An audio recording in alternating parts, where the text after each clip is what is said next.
pamamatay ko.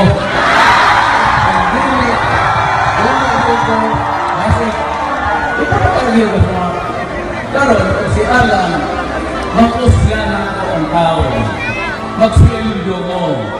Ako as a bigas of Vice Presidente, you are spending money uselessly. Dahil kabayan mo mga trabaho, kaya buhat sa sunod eleksyon, umakampo ang mga kayo o mga presidente ko. So, akong mga kadugo, o inyo man ang pagbutuhon, butuhin si Alan.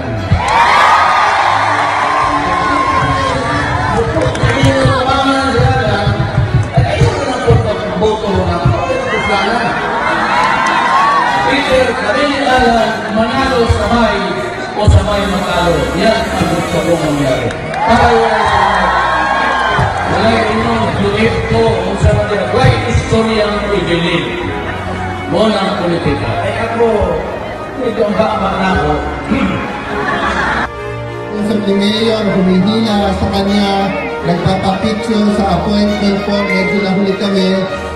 Nakita ko po sa TV, yung pong rally po ng iba, na late ng isang oras yung kandidato, iniwan.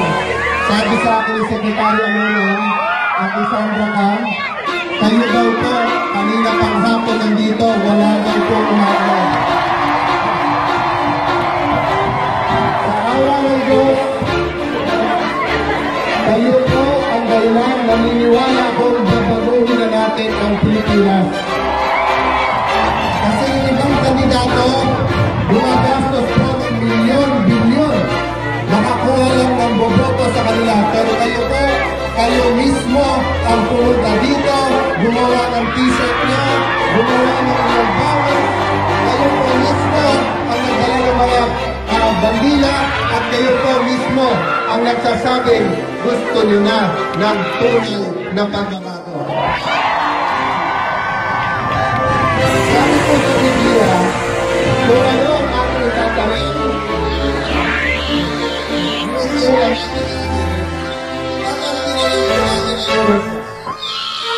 pag ang tinalim po natin ay corruption, pag ang tinalim po natin ay krimen, ano ang anahin natin?